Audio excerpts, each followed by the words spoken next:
Bien, entonces hoy vamos a comenzar con el estudio de Samuel y nos habíamos quedado en primero de Samuel, del capítulo 10, versículo 16, así que nos toca desde el 17, ¿no es cierto? Entonces, ¿quién se anima a leer hasta el final del capítulo 10? Cualquiera. Leo, dice así: después Samuel convocó al pueblo delante del Señor en Mizpa, y dijo a los hijos de Israel: así ha dicho el Señor, el Dios de Israel: yo saqué a Israel de Egipto, y os libré de mano de Egipto y de mano de todos los reinos que os afligieron. Pero vosotros habéis desechado hoy a vuestro Dios, que os guarda de todas vuestras aflicciones y angustias. Y habéis dicho: no, sino pon rey sobre nosotros. Ahora, pues, presentaos delante del Señor por vuestras tribus y por vuestros millares. Y haciendo Samuel que se acercasen todas las tribus de Israel, fue tomada la tribu de Benjamín, e hizo llegar la tribu de Benjamín por sus familias, y fue tomada la familia de Martín. Y de ella fue tomado Saúl, hijo de Cis, y le buscaron, pero no fue hallado. Preguntaron, pues, otra vez al Señor si aún no había venido allí aquel varón. Y respondió el Señor: he aquí que él está escondido entre el bagaje. Entonces corrieron y lo trajeron de allí. Y puesto en medio del pueblo, desde los hombros arriba, era más alto que todo el pueblo. Y Samuel dijo a todo el pueblo: ¿habéis visto al que ha elegido el Señor? Que no hay semejante a él en todo el pueblo. Entonces el pueblo clamó con alegría, diciendo: ¡viva el rey! Samuel recitó luego al pueblo la el cual guardó delante del Señor. Y envió Samuel a todo el pueblo, cada uno a su casa. Saúl también se fue a su casa en Gabaa, y fueron con él los hombres de guerra, cuyos corazones Dios había tocado. Pero algunos perversos dijeron: ¿cómo nos ha de salvar este? Y le tuvieron en poco y no les trajeron presente, mas él disimuló. De acuerdo, muy bien. Entonces, clarito está, ¿cierto? Ahora, aquí fíjense ustedes, lo que estamos viendo primero es la continuación de lo que vimos al final del capítulo 8. ¿Ya? Lo que vimos la anterior semana, el capítulo 9 y cachito del 10, la mitad del 10, es como un paréntesis que nos cuenta todo este tema, digamos, o es un paréntesis que nos cuenta y nos introduce, nos presenta al futuro rey Saúl, ¿no es cierto? Nos presenta a Saúl. Pero la historia como tal quedó en el capítulo 8 al final. Cuando se acuerdan ustedes que el pueblo dice, tus hijos, a Samuel le dicen, tus hijos ya son malos y básicamente designanos un rey, y Samuel se molesta, les anuncia lo que va a ser este rey que están pidiendo y después los despide, ¿cierto? Hasta ahí quedamos en el capítulo 8. Después nos presentan todo este tema de Saúl y a partir del capítulo, de esta parte del capítulo 10, retoma la historia del capítulo 8 al final, ¿sí? Entonces, más o menos como para hacer, digamos, hay un vínculo, digamos así, podemos ir al 8:21. Y dice así: ¿no? Y oyó Samuel todas las palabras del pueblo y les refirió en oídos del Señor. Y el Señor dijo a Samuel: oye su voz y pon rey sobre ellos. Entonces dijo Samuel a los varones de Israel: idos cada uno a vuestra ciudad. Vamos ahí al 10:17. Después Samuel convocó. Se dan cuenta que cuadra, ¿ya? Eso es por qué, porque posiblemente, y hay muchos estudios al respecto, de cómo justamente se construyen los libros de la Biblia. Los libros de la Biblia se construyen, especialmente estos, a partir de historias que ya existían, ¿ya? Como les digo, no es que desde cero Samuel se sentó a escribir todo el libro y dijo, bueno, ahora voy a contar esta historia. Sí, no necesariamente, sino que hay una obra editorial detrás. Así que esta historia de cómo se escogió a Saúl, o cómo se presenta a Saúl anteriormente, es una historia, digamos, hasta cierto punto autónoma. Incluso algunos presentan esta historia junto con lo que vamos a ver ahora, como historias autónomas que existían ya en esa época, que fueron preservadas por los cronistas de Saúl. Seguramente, porque le presentan de alguna manera, si ustedes se fijan, a Saúl como alguien de alguna manera valiente, que va a hacer algo bueno, ¿ya? Lo que después va a ser totalmente lo contrario, ¿no es cierto? Entonces, como para que veamos eso. Entonces, como decíamos, ahorita estamos retomando entonces la historia del capítulo 8, ¿no es cierto? Ahora, les voy a, ahorita no les comparto, después les comparto en la pantalla. Entonces dice, Samuel convoca al pueblo delante del Señor en Mis, y dice a todos los hijos de Israel, así ha dicho el Señor Dios de Israel. Ahora, pregunta, de todo lo que acabamos de leer, qué podemos ver? ¿Cuál es el mensaje detrás de esto? Básicamente, Samuel lo que separa es, le dice, ustedes han desechado al Dios de Israel, pero aquí este es el nuevo rey, eligen, ¿no es cierto? No le encuentran a Saúl, le encuentran escondido, les presenta, resulta que es más alto que todos, le enuncian, le dicen, este es el rey, ¿quién mejor que él? La gente se emociona, y después hay unos que no le reconocen como rey, básicamente, que le menosprecian. Pero vamos por partes. En el primer anuncio, voy a leer de nuevo y pongan atención a ver cuál es el mensaje detrás de lo que está diciendo Samuel, ¿ya? Y dijo en el 18, ¿no? Y dijo a los hijos de Israel, así ha dicho el Señor, el Dios de Israel, yo les saqué de Israel de Egipto y les libré de mano de los egipcios y de mano de todos los reinos que les afligieron. Pero ustedes han desechado hoy a vuestro Dios, que les guarda de todas sus aflicciones y angustias, y han dicho, no, sino pon rey sobre nosotros. Ahora pues, preséntense delante del Señor por vuestras tribus, bueno, dice por vuestras familias y por vuestros miles. ¿Ya? Detrás de este mensaje, ¿qué hay?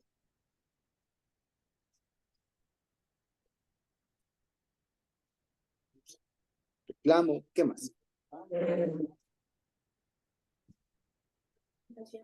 Confrontación, ¿qué más?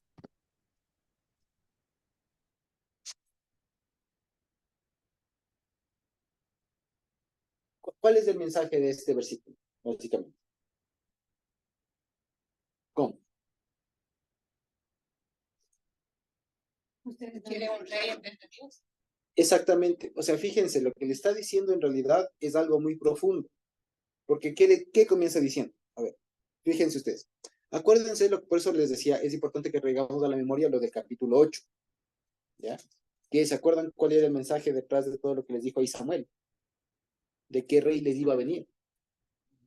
Uno que tomaría todo de ellos. Exacto.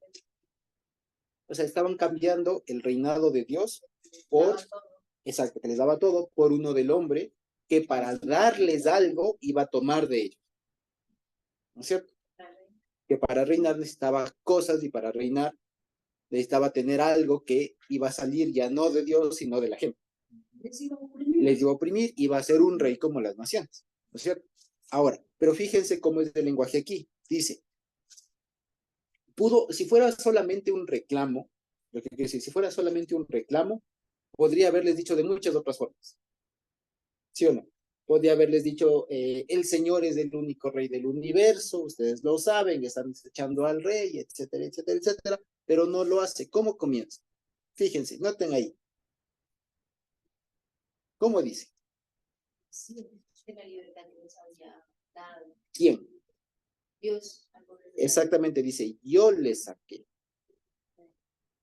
¿Sí? Y después le dice, pero ustedes han dicho, exactamente, le dice, yo les saqué de un reinado opresor y yo les saqué de Egipto. O sea, fíjense ustedes, lo que le está diciendo es, no se dan cuenta ustedes, pero están volviendo a Egipto. Sí lo vemos. Por eso es importante la mención ahí, y después el siguiente discurso que va a ser, incluso una captara de Samuel en el siguiente capítulo, en el 12, ¿ya? Va a ser más o menos con ese mismo tinte. Lo que le está diciendo Samuel no es solamente, ay, si salió un rey, ustedes quisieron, y bueno, vamos a establecer un nuevo estado, qué bonito. Lo que le está diciendo en el fondo es, ustedes no se dan cuenta que están volviendo a Egipto. Lo que nos enseña a nosotros que a Egipto se vuelve no solo por la vía del Mar Rojo, geográficamente hablando, sino que Egipto es un estado, ahí vemos, por ejemplo, que en esto, exacto, un estado de esclavitud, o sea, de no dependencia de Dios. Eso es. Volvamos a Egipto anteriormente. Exacto, pero antes pensaban en Egipto, el literal. Pero ¿por qué? Detrás de esto estaba no solo, digamos, la costumbre y todo, sino la necesidad de ese amo. O sea, la necesidad de tener ese amo que aunque me maltrataba, me pegaba y todo lo demás, pero comía. Pero comía rico. claro, pero comía rico. Exacto. Entonces, fíjense ustedes, lo que quería decir es, este versículo nos enseña que se puede volver a Egipto de más de una manera. Y que incluso estando en la tierra de Israel se podía volver a Egipto. Incluso bajo un rey de la sangre, incluso bajo un rey, con un rey del mismo pueblo, se podía volver a Egipto. Eso es lo que le está diciendo. Y les dice de frente, el Señor dice así, yo les saqué de la esclavitud, de la aflicción de Egipto. Y ustedes ahora han dicho, no, pongo un rey sobre nosotros. ¿Sí se dan cuenta? Esa es la cuestión. Esa es la cuestión. Y lo que les quería decir es justamente, para que veamos que desde esta época ya se puede ver esta forma de interpretar, digamos, que no es propia, digamos, lo que no es exclusivamente, no es exclusiva, esa es la palabra, no es exclusiva de Pablo, porque Pablo después utiliza la palabra ya no solamente Egipto, Roma, etcétera, como ese sinónimo, sino más bien que siempre lo fue, y que aquí Samuel lo está utilizando para decir algo más profundo. Ustedes no se dan cuenta, pero a la larga van a estar volviendo a un estado similar al que estaban en Egipto, y la idea es no volver a Egipto. ¿Sí lo ven? O sea, o sea, y en pocas palabras lo que están diciendo, ustedes están botando al suelo todas las obras del Señor. Están pisoteando todas las 10 plagas, están pisoteando Pesach, están pisoteando todo eso, están botando abajo. Y no se dan cuenta. Y ahora les va a venir un rey como el que ustedes piden. Y hay incluso un adagio popular en este tema de, no me acuerdo muy bien cómo va, pero este es como esto que va algo así como que los pueblos tienen los gobernantes que merecen. Pues, alguna cosa así. Bueno, eso pues justamente les va a pasar acá, digamos, porque este pueblo que reniega de Dios, ¿cierto? Que no está consciente, no sabe discernir, le va a tocar, o van a escoger, le va a tocar un rey que es igualito que ellos, o es el mejor exponente de ese pueblo, ¿ya? Ahora vamos a seguir. Sí. Porque, o sea, ¿por qué diríamos que ellos escogen eso sabiendo que es normal? O sea, como por ejemplo cuando estaban en Egipto, ya saliendo en el desierto, y decían, regresemos. O sea, me refiero como por qué el hombre puede esperar algo malo. Es la naturaleza humana. Es lo que pasa cuando Dios no está ahí presente en el pueblo, como tal. Y también hay otra forma, porque acuérdense que toda esta cosa, digamos, ya para nosotros hay que verlo además con una perspectiva pedagógica. Y evidentemente aquí se va a hacer después un contraste total con David, que es el prototipo de rey. Y vamos a ver, como ya lo decía Abby la anterior semana, mientras Saúl se va a una tarea que más bien era sencilla, de recuperar unas asnas, y regresa después de algunos días sin las asnas, ¿no es cierto? En cambio tenemos gracias. Después tenemos a David, que él dice, si alguien venía, un león, un oso venía y me robaba una ovejita, yo me iba y la recuperaba y la peleaba y tal, tal, tal. Entonces se va generando el contraste. Y nos van presentando ahorita a un rey medio, por así decirlo, inepto, ¿no? Un rey no tan preparado, nada high en ese sentido, ¿no? Nada high. Y eso básicamente. Exacto, nada que ver. Nada que ver. O sea, el hombre salió a buscar, o sea, salió a una encomienda del papá, fracasa en eso y regresa como rey. ¿Me explico? Es una cosa que uno dice así, o sea, claro, salió así, o sea, salió el hombre, ni por aquí se rey, nada, o sea, salió a buscar unas asnas, fracasa en el camino y regresa como rey. ¿Cuál era el mérito de él para que sea rey como tal? Y ahí lo dice, es que era más alto que todos, era hermoso, y claro que muchas veces la apariencia física. Muchas veces lo físico manda, ¿no? Exacto. Muchas veces lo físico manda.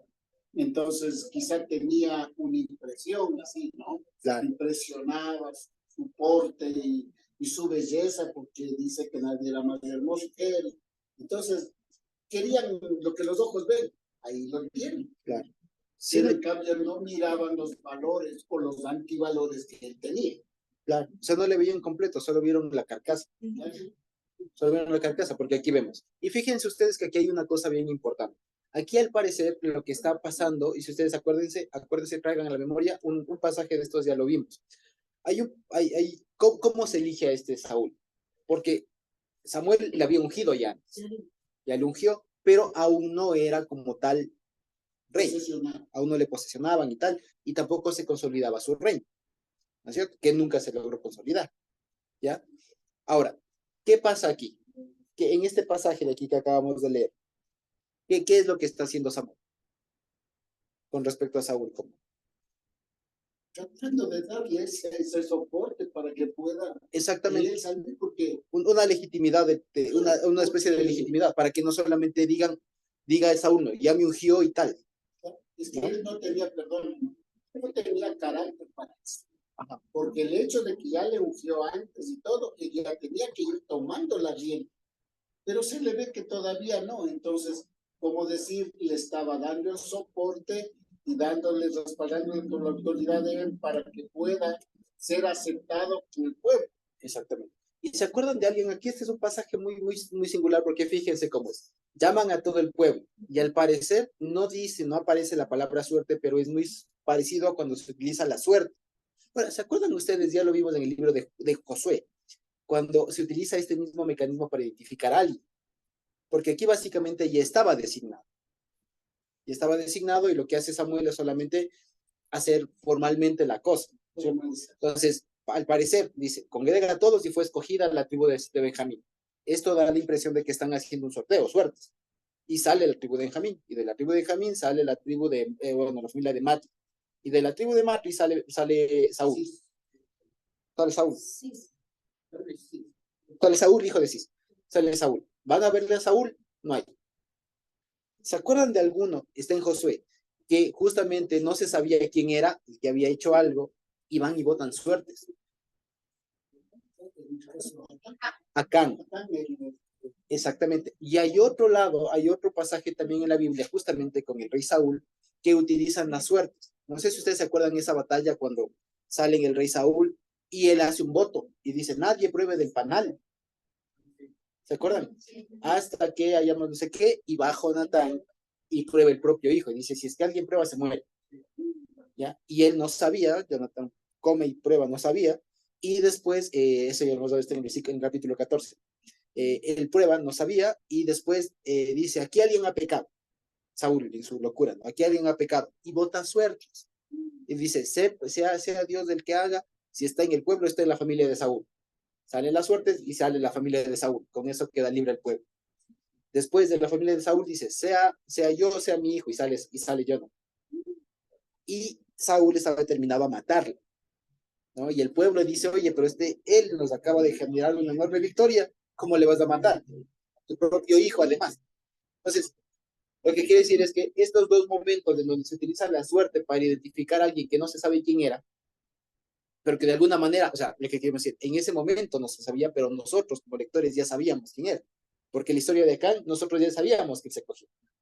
La gente en ese rato no. Y nosotros, como estamos leyendo acá, ya sabíamos que Saúl era el rey. Y lo mismo ya que Jonatán había probado la miel. Y este proceso, fíjense ustedes que las dos otras veces que se utiliza es para designar a alguien culpable, no para designar a alguien justo, sino para encontrar a un culpable. Entonces es muy curioso que este mecanismo se utiliza para encontrarle al rey Saúl, que es diferente a cómo se hizo con David. Con David no fue así. No fue por suerte, no. Aquí sí se hace esto por suerte. A ver, ¿en dónde está el rey? A ver, entre todas está Benjamín. ¿En Benjamín en dónde? En Matri. Ahora, ¿dónde está en Matri? Saúl, hijo de Cis. ¿Y Saúl? Lo mismo que con Acán. ¿De acuerdo? Salió de la tribu de dónde era Acán. ¿De Judá? ¿Qué era? Bueno, la tribu que no me acuerdo. En fin, y sale tal, y Acán nunca vino. Se fueron a ver en la casa y ahí se produjo todo este tema, ¿no? De tal. Entonces, me viene a la mente que en el Evangelio también se usa utilizar suertes una vez que Judas descalificado, ¿no? se muere. Pero aquí como que ya no procede porque ya era, decirlo, un nuevo reglamento, porque el ROAS de las autoridades que iba a gobernar para la elección ya no necesitaban votar suerte. Ajá. Exactamente. Entonces, fíjense, aquí lo que da aquí es justamente que se utiliza un mecanismo no propio. ¿Ya? No propio. Porque a diferencia, como ya vamos a ver cómo se hace con David, es diferente. Y aquí a Saúl más bien se le trata como que si fuera culpable. O sea, me explico, o sea, el mecanismo es para identificar a alguien que pecó. ¿Ya? Y con ese mecanismo se le encuentra al rey. Y además, ¿dónde estaba el rey? ¿En dónde? ¿Qué es el bagaje? ¿Dónde están todas las cosas guardadas y todo? Ya, ahí la palabra que aparece es la palabra en hebreo kelim, ya, y kelim es utensilios, que puede ser cualquier cosa, o sea, utensilio, kelim, un kelí es una cuchara, una pala o algo más grande, ¿ya? O armas. Estaba escondido detrás de algo. La verdad es que no se sabe detrás de qué estaba. El asunto es que estaba escondido detrás de algo. Entonces el rey, escondido. Escondido. La primera vez que aparece es cuando Adán. Ajá. Escondido. También, pecador. ¿Dónde está el rey? Escondido. ¿Ya? O sea, son guiños que igual va diciendo que Saúl no es. O sea, lo que estamos viendo es que más allá de que Saúl haya sido alto, lo que sea, o sea, está diciendo que era el representante que, justo, el representante del pueblo, en el sentido literal de la palabra, porque es la muestra de cómo era todo el pueblo. Estaban escogiendo una persona de la misma calidad que el pueblo. Es que eso es lo que pidieron. Exactamente. Un rey como los que como las naciones. Y el rey y el señor se está encargando de mostrarles cómo es un rey como las naciones. Es que nunca comenzó bien. Nunca comenzó bien. Pero sí, eso sí es un poco, bueno, no es tan similar o sí, a cuando también escogieron a Aarón, o sea, cuando decían, o sea, ya estaba escogido, ¿no? Pero para demostrar que Aarón era el sacerdote. Pero no era tanto así porque ellos escogieron a Leví. Exacto. O sea, pero también es como que igual un tipo de elegir y así. Sí, pero no fue tanto este tema de dónde está, sino Sí, era sí, como claro, para que se ratifique y además no fue tanto como para llegar a Aarón, claro. sino era por las tribus. Entonces pusieron una vara por cada tribu. Sí. Claro, sí hay. Sí, aquí más que nada es el tema, o sea, tiene esa característica, que es alguien que nosotros ya sabemos quién era, en ese momento no, y se va distinguiendo así de más a menos, de la tribu, familia, a la persona. Eso básicamente. Entonces se le trata a Saúl, fíjense ustedes, con el mecanismo con el que se identificaría a un delincuente. Sin embargo, así se le designa al rey, y al rey se le encuentra escondido. O sea, es ya desde ya muy llamativo, ¿ya? Lo cual se da a entender que, digamos, o sea, normalmente Saúl tendía a ser cobarde, básicamente. Desde ya, o sea, Saúl, una vez más confirmado, no era el hombre más aguerrido y demás y tal. Esto se va a ver más claro más adelante. Y dice, ¿no? Entonces, en el 23, entonces corrieron y lo trajeron de allí y puesto en medio del pueblo, de los hombros de arriba, era más alto que todo el pueblo. Una vez más, lo que el pueblo quería era alguien que le represente en sus batallas. Y alguien alto tenía más posibilidades de ser más hábil y diestro en la batalla. Dice el 24. Y Samuel dijo a todo el pueblo, ¿han visto al que ha elegido el Señor, que no hay semejante a él en todo el pueblo? Y fíjense ustedes, a pesar de que este hombre iba a fracasar, justamente eso no quita que Dios la haya puesto ahí. Y eso es lo curioso, ¿ya? Porque es lo que demuestra, digamos, lo que se aprende en todo esto, que se acuerdan ustedes como veíamos, y digamos, aquí por eso sirve haber leído ya todo el libro de jueces, porque en el libro de jueces aprendíamos que a veces, muchas veces, incluso los malos, digamos, terminan obrando a veces a favor del reino, ¿ya? Y todo eso fue obrado por el Señor, digamos, ¿cierto? Entonces aquí pasa lo mismo. El Señor en este sentido está escogiendo a Saúl, pero no necesariamente para librar al pueblo y establecer su palabra, etcétera, sino para demostrar un punto, para demostrar un argumento, digamos, para demostrar un hecho. El hecho de que el pueblo, cuando pide mal, le va mal. Entonces, básicamente lo que va a decir, lo que está pasando acá, no es que, digamos, ¿por qué digo esto? Porque podríamos decir, pero ¿qué culpa tiene Saúl si Dios mismo le eligió? Aquí dice, ¿no es cierto? ¿Qué culpa tiene Saúl si Dios mismo le eligió? Aquí clarito dice, al que ha elegido el Señor.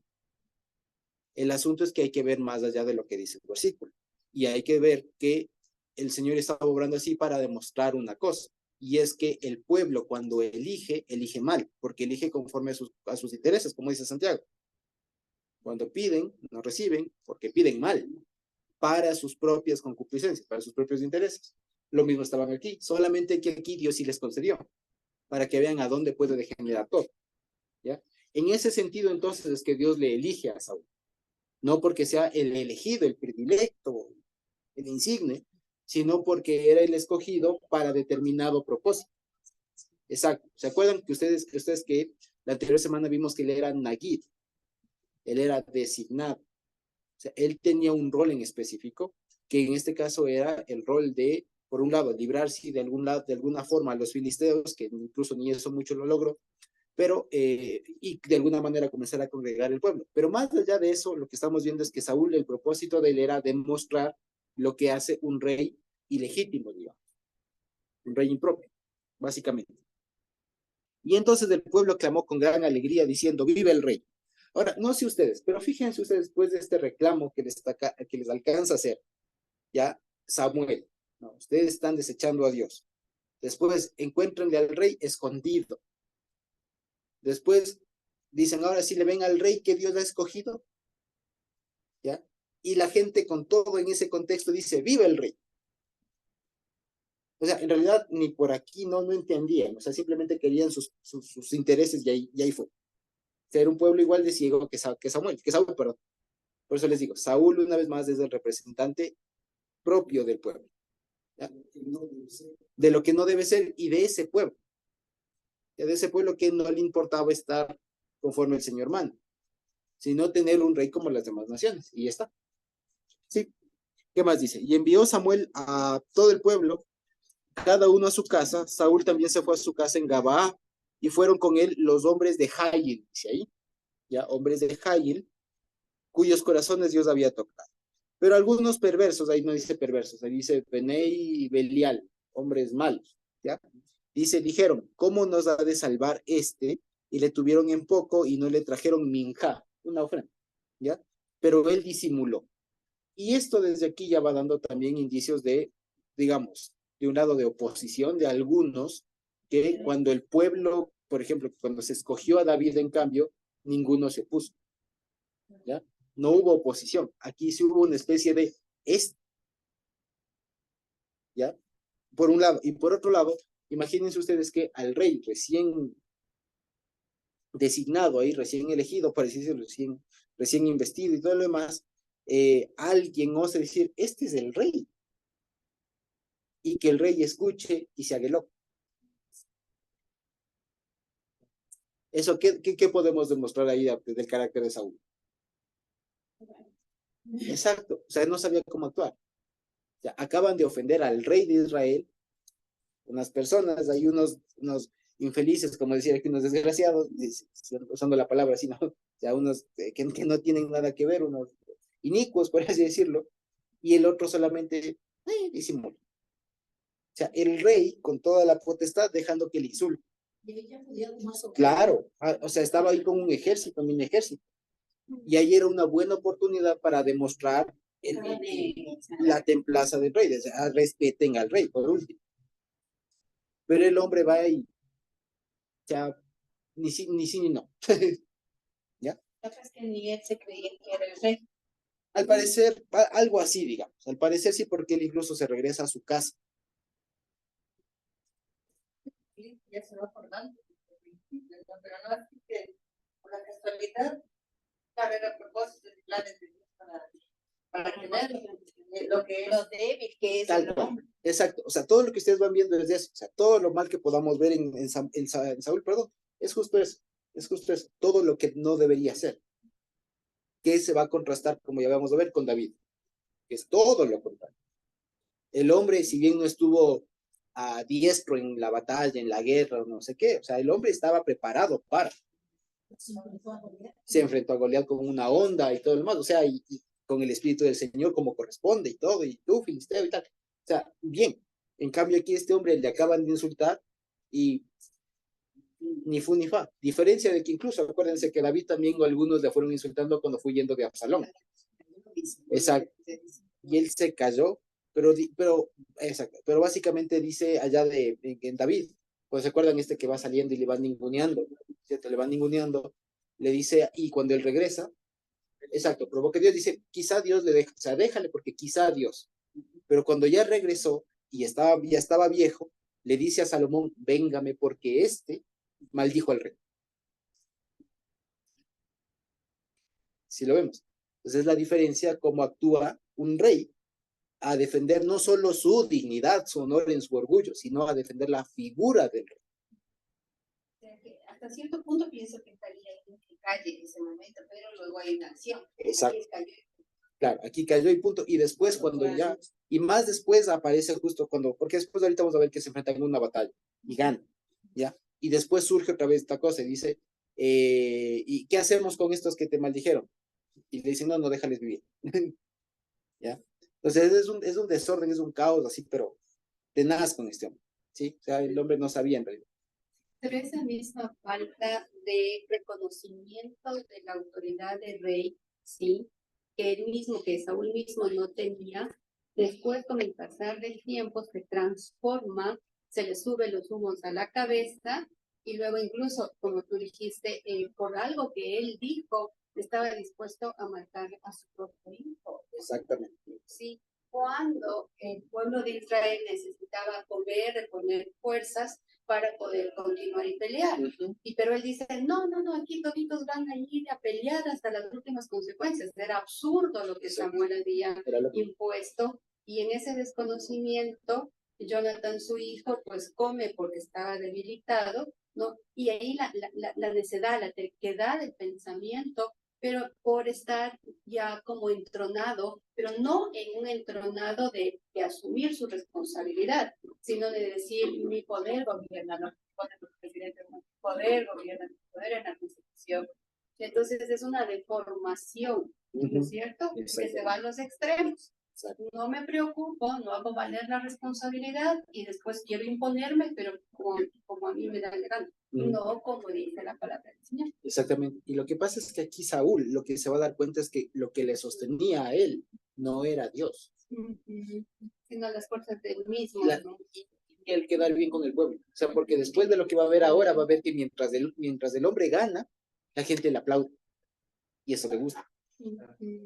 Entonces, como viene victorioso, vamos a ver ahora, ¿no? Viene victorioso y todo el más, ahí se le comienzan a subir. Y él piensa, como cualquier persona, que si el pueblo pide circo, hay que darle circo.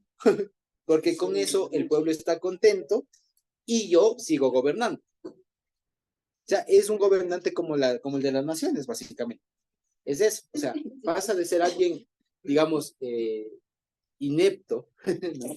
de ser alguien que no está nada preparado para el cargo, pasa a ser alguien que ya no quiere soltar en cambio. Exacto. Que no quiere soltar. Y además una cosa, se dio cuenta de cómo funciona el chiste. Porque tampoco fue tonto. O sea, él se dio cuenta de cómo funciona el asunto. Y él sabe que mientras el pueblo esté contento y se tenga incluso, como se suele decir, ¿no?, un enemigo, pues el otro va a tener contra quien pelear y eso le va a mantener en el poder. Y incluso hay muchas digamos, teorías de esto. Por ejemplo, a propósito de todas las cosas que acá se han vivido en Latinoamérica, ¿se acuerdan? Y van a ver ustedes, fíjense, y lastimosamente todos los gobernantes de este mundo casualmente siguen ese patrón. Cualquier gobernante de este mundo lo que primero va a hacer es llegar a ganarse la voluntad del pueblo, porque la cuestión no es tan difícil llegar, sino mantenerse. ¿Ya? Sino mantenerse. Entonces dicen, ¿cómo hacen que una persona se mantenga? ¿Cómo haces que una persona se mantenga? Primero, una de las cosas es búscate un enemigo. O sea, búscate un enemigo y al que le eches la culpa de todo. Y vayan a ver ustedes, cualquier gobernante de este mundo tiene su enemigo. Y si es que no sé si han visto este meme, hay un meme muy famoso de un hombre que va pedaleando, él mismo se tropieza, se cae y dice, y le echa la culpa a su peor enemigo. ¿Ya? Entonces, hay un meme así, o sea, voy a contar de los dos lados. Una persona X, cualquier persona, ya anticorreísta, por ejemplo, va caminando, va por la calle, se tropieza él mismo en la bicicleta, se cae, desgraciados correístas, ¿ya? Y así, y entonces igual, el mismo meme, utilizado del otro lado, va un correísta en la bicicleta, él mismo se tropieza, se cae, y dice, desgraciados neoliberales, así. Entonces, buscan un enemigo a quien. Para este caso, el enemigo a vencer en estos eran los filisteos, se busca un enemigo. y eso genera una estrategia para mantenerse en el poder, porque con un enemigo a vencer la gente se une, dicen, es que ese es el malo, entonces hay que apoyarle a este porque este nos ayuda a ganarle al malo. Es una estrategia para mantenerse ahí. Y Saúl va a aprender cómo es que funciona esa cosa, ¿ya? A partir de aquí, ¿sí? Entonces vamos a ver cómo es que funciona. Y de paso esto nos va enseñando cómo es que funcionan los reinos de esta tierra, que así funciona, ¿ya? Que no es que funcionan por ideales, que nada, Sí. nada funciona. Entonces vamos a ver, en el 11. Entonces vamos leyendo, ¿ya? El 11 es chiquito, pero tiene bastante conducta. Dice, después subió Nahash, dice, ¿no? Nahash se llama así, amonita, y acampó contra Jabes de Galaad. Y aquí sí les voy a compartir la pantalla para que veamos el mapita.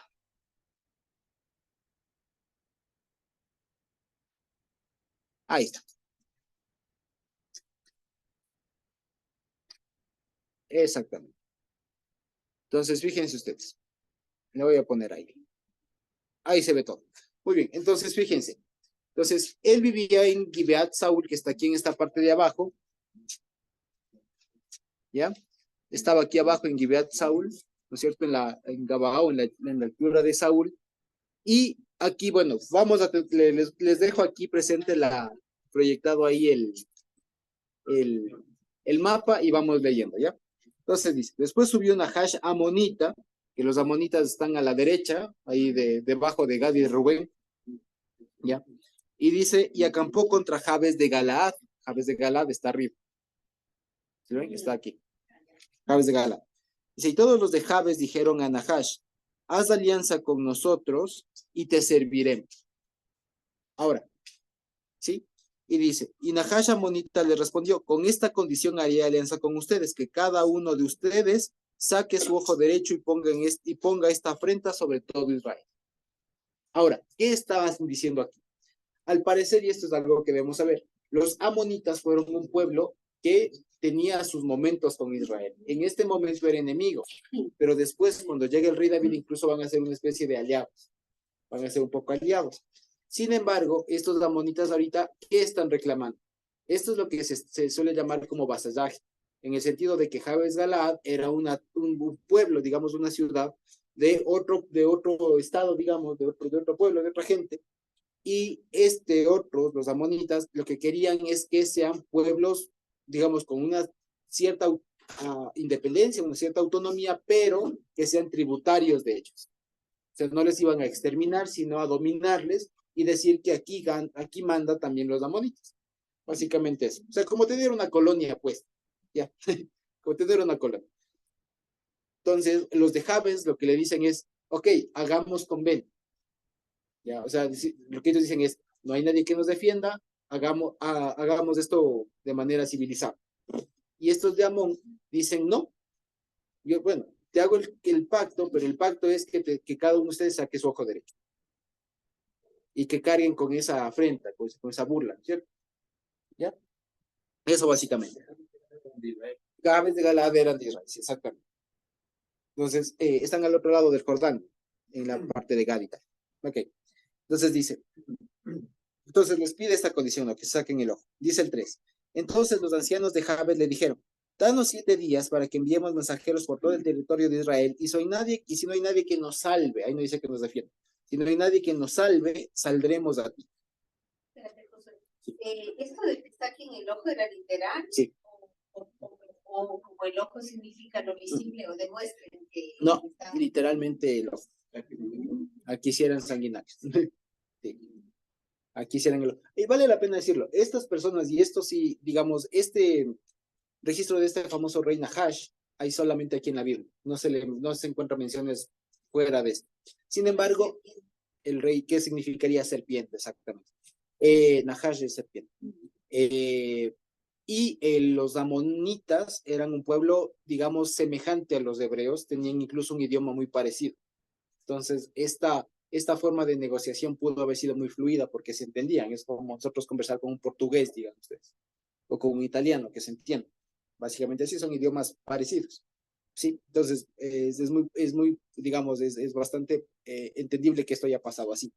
Y porque acuérdense que antes cualquier tribu, cualquier cosa que querían, digamos, entrar a guerra, siempre había antes, aunque sea un mínimo intento de negociación, de mandar embajadores, etcétera, etcétera, para negociar la rendición o lo que sea, y si es que había oposición, entonces sí se iban a la guerra.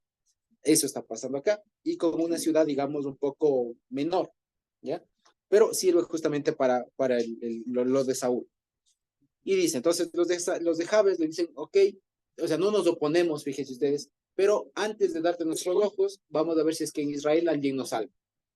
Y si no nos salva nadie en 7 días, ni modo.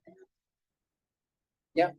Entonces dice, el 4, llegando los mensajeros de Gabaa, a Gabaa de Saúl, fíjense ustedes, esto está aquí abajo, ¿no? Gabaa de Saúl, entonces fíjense, salieron de Jabes Galaad hasta acá abajo, hasta Gabaa de Saúl. Gabaa significa altura, llanura. Perdón, altura, colina, collado. Eso significa Gibeat o Gabaa. Gabaa normalito y Gibeat en constructo.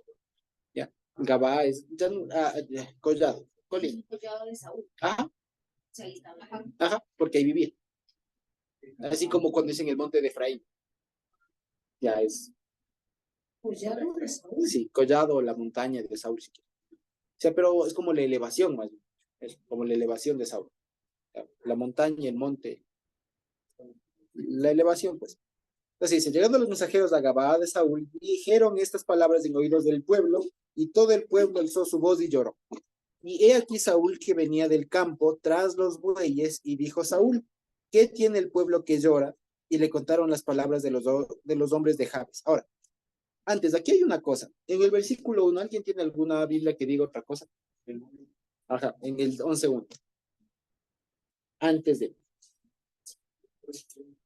Porque en la Reina Valera acá solo ponen no después, pero no sabe cuánto después.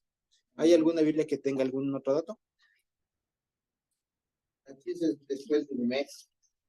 Aconteció como después de un mes subieron a de la monita y acampar sobre jardines de ganado. Ajá. Y esa añadidura, esa, digamos, esa interpretación es de la Septuaginta. La Septuaginta, a partir de la Septuaginta y otras más, ponen a partir de un mes. E incluso algunos rollos del Qumran también incluyen este tema de después de un mes. Lo que significa que si tomáramos como punto de partida eso cierto, pasó un mes ya en que Saúl no asomaba. Y fíjense ustedes, esta noticia le coge regresando del trabajo. O sea, nada de rey. No asumió como debería haber asumido ya el rey. O sea, eres rey, ya ponte, asume, ponte a trabajar.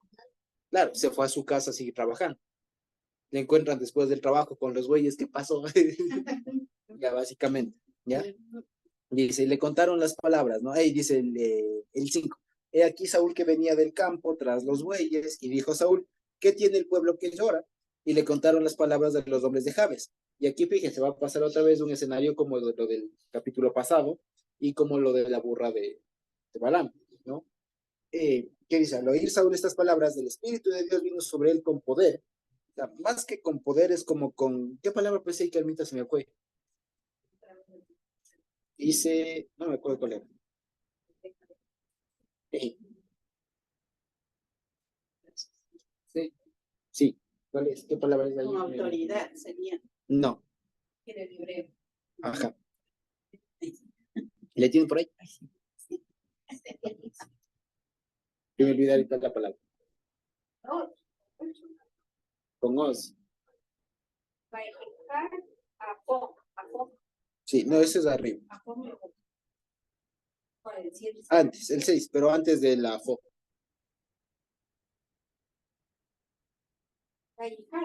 Antes. Porque eso es que se encendió la I. ¿Ah?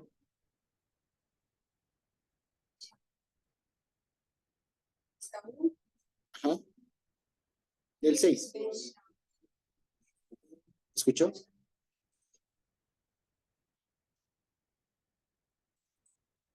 Ajá. ¿Qué más dice después? No. No. Ese es el 7. No. Solo decimos, porque aquí Meo, sí, eso es que se enojó mucho. No, eso es que se le calentó la nariz mucho. Sí, va hija se le calentó. ¿No aparece en la otra parte? Segurísima. Perdón. Gracias.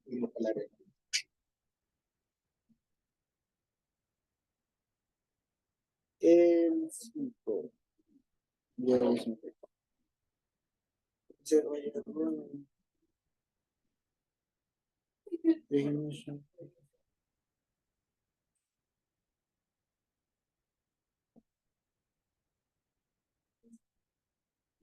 Aquí está. Batislach Ruach Elohim al Shaul. Pues lo que dice es que si vino el espíritu, el viento del Señor, pero no dice con poder. No dice con poder. Dice Batislach Ruach Elohim el Shaul. Simplemente dice y le sacudió, le apuró, digamos.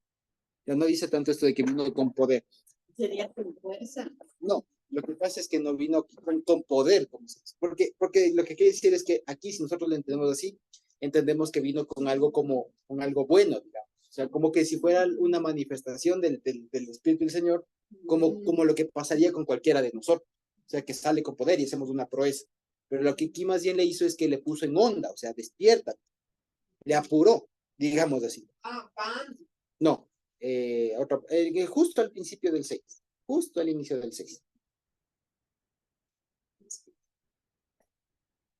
Cuando dice que vino sobre él, ¿sí? Algunos traducen como que tomó el control de él, ¿ya? O le apuró, le impulsó, le movió, exactamente, Batislach, exactamente. Entonces es que le apuró, le impulsó. Entonces, con poder no sale. Y él se encendió en ira. Exactamente. Entonces, fíjense, ese es el asunto. O sea, el hombre estaba, ¿qué pasa con el pueblo? O sea, ¿qué pasa? O sea, el hombre un mes ya como rey, el hombre ya un mes como rey, escucha todo eso y ¿qué pasa? ¿Qué ha pasado? ¿Qué pasa? ¿Sí? ¿Por qué ya? ¿Qué ha habido? ¿Qué pasó? O sea, sí. Entonces, el Espíritu del Señor viene ahí para, oye, ponte 11. Ya, para eso. Entonces, a partir de ahí, o sea, ¿qué hace el Espíritu de Dios? Solamente encenderlo. O sea, moverle, decirle, oye, asúntate.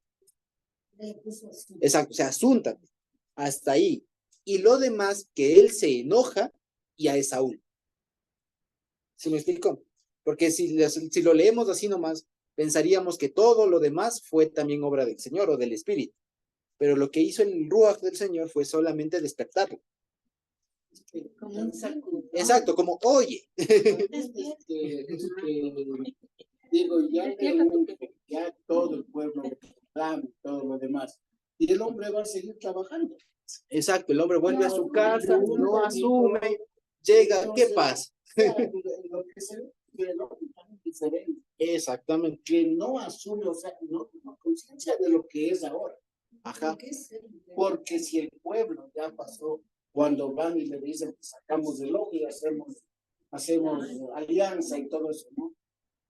Exacto. Y todos lloraban y el hombre no sabe qué es lo que pasa. Exactamente, no pasa. Diferente, ¿no? Entonces tenía que necesariamente el Espíritu del Señor sacudirle. O sea, despierta, tío. Sacudirle.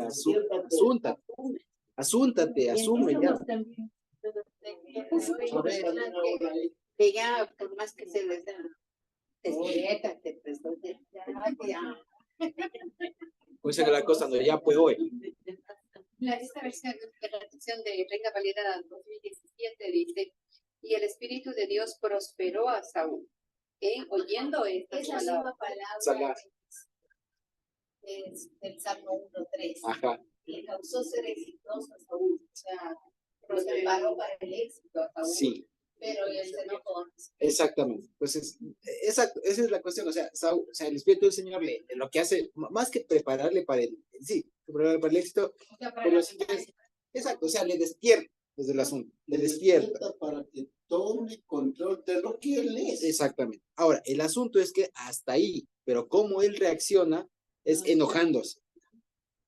Y eso no es propio.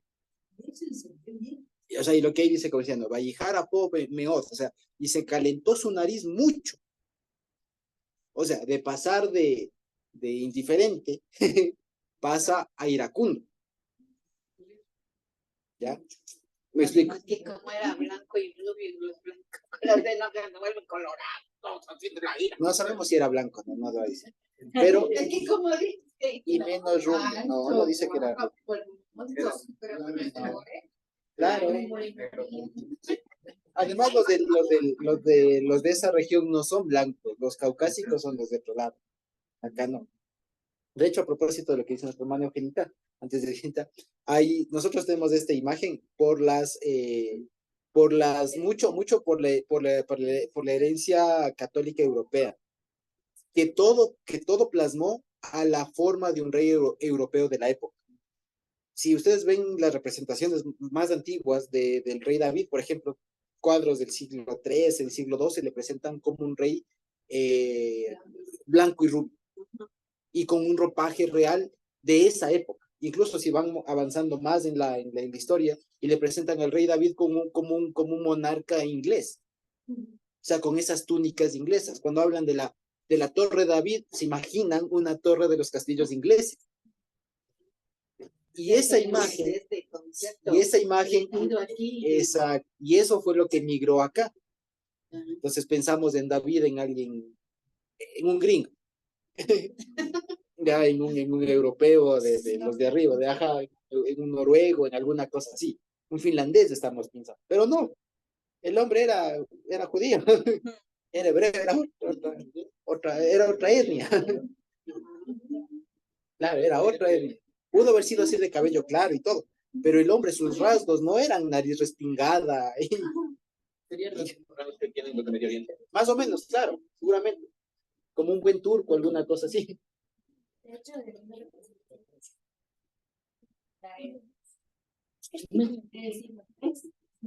Exactamente. Son más trigueñas. Y con facciones más anchas, más anchos, no tan finitos. Todo. Pero ese cantar es justamente simbólico. Porque también él dice, yo soy negra. Y no, porque le quemó. Es otra cosa, pero eso es más simbólico. Es más simbólico. Entonces, volviendo, ¿no? Entonces, vamos acá. Dianita tenía algo que decir. Que en psicología, el tener iras, por la ira se asocia a un mal presente difícil de evadir. Cuando una persona entra en ira, cuando hay un mal presente difícil de evadir, que no lo puede solventar, que no lo puede, por eso uno se enoja. Exactamente. O frustración. Exacto. Un mal presente difícil de evadir. Exactamente. Lo cual pone en evidencia también la falta de carácter de él. También, exactamente. Claro, porque no sabe cómo enfrentar y entonces se enfurece. Claro, se enfurece, o sea, y lo que decimos, o sea, este hombre es de polos. Por un lado, indiferente por un mes, llega acá y se encoleriza, pero tal, y veamos lo que sigue haciendo. Para que veamos. Siendo el rey, ¿qué hacía falta aquí, antes del de él? Si ustedes fueran Saúl, ya. Yeah. Si ustedes fueran Saúl, ustedes son el rey, bueno, ya nos dormimos un mes, pero ahorita el Espíritu del Señor nos ha incitado, ya. Olvídense del tema del enojo, ya. Ustedes no reaccionaron enojados, ya. ¿Qué harían ustedes ante este tema de que hay una ciudad que está pidiendo ayuda porque si no, en 7 días o menos días, les van a sacar los ojos? ¿Qué hacen ustedes como rey?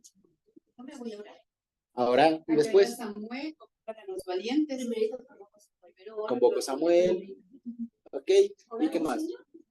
Pedir al Señor que ayude, convoco a la gente. Bien, exactamente. Dado que somos reyes, ¿quién se va a oponer? Alguien diría, no, qué pena. Exacto, qué pena, llamó el rey, qué pena, no, yo no voy. Siendo ya rey, tenía poder de convocación. Sin embargo, vamos a ver lo que hace. Un maduro. Básicamente. Dice, y tomando un par de bueyes, les cortólo en trozos y los envió por todo el territorio de Israel por medio de mensajeros, diciendo, así se hará con los bueyes del que no saliera en pos de Saúl y en pos de Samuel. Ahí literalmente solo aparece en pos de Saúl. Lo de en pos de Samuel no aparece. ¿ya? Y cayó temor del Señor sobre el pueblo y salieron como un solo hombre. Entonces aquí una vez más, de ser totalmente apático, pasa a ser iracundo y todavía hace una cosa que, digamos, de alguna manera así se puede ser como que algo muy sugestivo para decir pobre del que no ven. Básicamente, pero no era necesario. O sea, era totalmente innecesario. Exacto. Él decía, todos me vienen y ya está, por último. Lo que pasa es que se nota mucho por cómo Saúl responde que es amistad. Exacto. Porque si fuera seguro no necesitaría hacer tanto dramatismo para convocar. Tal cual. Es que era débil. No dependía del Señor. Dependía, era una persona como cualquier persona del pueblo que de la noche a la mañana vino a ser rey. Como decía Dios, Josécita, de que, por ejemplo, cuando empezamos a leer Samuel y cuando fue, bueno, perdieron la batalla y todo eso, y el arca fue llevada ante los otros pueblos y dice que pasaron 20 años y realmente perdieron todo el conocimiento de Dios. Por eso es que Saúl no sabía quién era Samuel, solamente decía que es un vidente. Pero Samuel era el sacerdote, como decir, el líder del pueblo de Israel, pero como perdieron toda noción de Dios, todo el conocimiento que tenían antes, pasaron 20 años, se olvidaron. Sí. Entonces, por eso yo creo que Saúl también llegó a ese estado de que la vida sigue igual. Exactamente, porque los 20 años, aunque esos 20 están transcurriendo ahorita. O sea, esos 20 años ahorita lo que estamos leyendo, el arca está no con los filisteos, pero está lejos, no está donde debería estar, y están pasando esos 20 años. Porque los 20 años hasta cuando David regresa. O sea, ahorita están pasando esos años. Ya han pasado algunos buenos 10, no sé, 7 años, póngale. Pero aún no son suficientes. Claro, pero había, eso evidentemente había, y desde los jueces, desde antes mismo. En todo caso. Entonces manda esto, que es una forma muy fuerte de decir pobre del que no ven. ¿Ya? E incluso aquí dicen, ¿no? Que así se hará a los bueyes de, en realidad el trasfondo de eso es, así te hago a ti si es que no vienes. Un mensaje fuerte. No es a los bueyes, es a las personas. Sin embargo, aquí viene una cosa, fíjense, usted ya aprendió una palabra. La palabra que aparece aquí que dice que cayó el temor del Señor. Aquí es una cosa interesante. Aquí la palabra que aparece es paja. Hay muchas palabras para miedo en hebreo, ¿ya? El uno es yarre, si no estoy mal, que es como el miedo en el sentido, por así decirlo, reverencial, ¿ya? De temor o de temor en el sentido genérico, digamos, miedo. La palabra que aparece aquí es paja, y paja es el temor que causa paralización. O sea, ¿hay una palabra para eso en español? Éxtasis. No, paja. Sí, o sea, exacto, es terror y, o sea, del miedo que te congela. Ajá, se paraliza, o sea, pero es miedo, o sea, del tanto miedo que te paralizas. Exacto, una parálisis del miedo, dice, algo así, pero es este miedo que te inmoviliza. Este miedo que es lo que a veces suele pasar cuando Dios guarde algún asalto, alguna cosa que muestran la alarma y uno se queda así que no sabe qué hacer. Eso es paja. Eso es paja. O sea, ese no es el tema del miedo que uno le hace reaccionar o alguna cosa, sino es del miedo que uno le congela. Paja, como paja, pero con D al final. Paja. Y con acento en la primera A. P-A-J-A-D. Paja. ¿Sí? Ese es este miedo. ¿Ya? Ahí, y es diferente de otra palabra que no aparece aquí casualmente, que es lo que se suele llamar el miedo ocasionado por un dios, por una divinidad, que es la palabra meumá. Meumá es lo que causa cuando Dios ocurre, por ejemplo, en el campamento de los enemigos, aparece la palabra meumá. Lastimosamente en español traducen todo que les llenó de pánico, de terror. Pero hay una palabra específica para el miedo, digamos, que causa una deidad, por así decirlo, que es meumá. Aquí aparece paja. Y es llamativo que aparezca la palabra paja, porque aquí, después de que tienen ese miedo, se congregan. O sea, no es, lo que quiero decir es, no es un miedo bueno. O sea, no es un miedo bueno. O sea, sí, o sea, no es el temor tanto de Dios, aunque pone aquí, o sea, digamos, aquí pone el temor de Dios cayó, pero el asunto es ese, o sea, el temor de Dios, ¿cómo explico? A ver, dice, ¿no? Y cayó el temor del Señor sobre el pueblo, y salieron como un solo hombre. Salieron volando. Claro, el asunto es que cayeron y, o sea, se congelaron, por así decirlo, y como que decir, bueno, ya nada, toca. ¿Ya? Eso básicamente. Entonces dice, y respondieron a los mensajeros que habían venido, así dirán a los de Jabes Galaad, mañana, al calentar el sol, serán librados, serán salvados. Perdón, y los contó en Besek, gracias, y los contó en Besek, y fueron, ¿y dónde está Besek? Fíjense ustedes, de aquí arriba. Está lejos. Pero estaba más cerca Ah, bueno, cerca de Jabes Galaad, sí, pero estaba lejos de Gibeat de Saúl. Dice, los contó en Besek, y fueron los hijos de Israel 300,000, 3,000, sí, 300,000 y 30,000 los hombres de Judá. Y una vez más aquí la palabra que hay que tomar con pinzas es la palabra 1,000, porque estos son números exagerados. Números exagerados. O sea, si tomamos literalmente, es muy complicado que haya habido 330,000 soldados, ¿ya? Porque con eso se hacía maravillas en esa época, ¿ya? Entonces lo que hay que contar es la palabra Elef, no como 1,000, sino como una unidad de medida. O sea, había 330 L, que tranquilamente pudieron haber sido escuadrones de 50, 60 personas, pongan ustedes. 300 escuadrones. Exacto, tenía 330 escuadrones. ¿Sí? 300 serían 109,000 personas. Algo así, que ya es más considerable para la época, es bastante, pero es más real para el momento. A decir 330,000. ¿Ya? Lo que habían era 330 L. Y 30,000 hombres de Judá. Por eso, 30 L, no 1,000, 30 unidades de medida. 30, ponga escuadrones, tropas, alguna cosa así, o grupos, escuadras. ¿Ya? Entonces fue con 330 L. ¿Ok? Y dice, el ahora 19. Y respondieron los mensajeros que habían venido, así dirán a los de Jabes de Galaad, mañana al calentar el sol serán librados. Y vinieron los mensajeros y lo anunciaron a los de Jabes, los cuales se alegraron. Entonces dijeron, ya no perdimos los ojos. Y los de Jabes dijeron a los enemigos, mañana saldremos a ustedes para que hagan con nosotros todo lo que es bien nos pareciere. O sea, estrategia.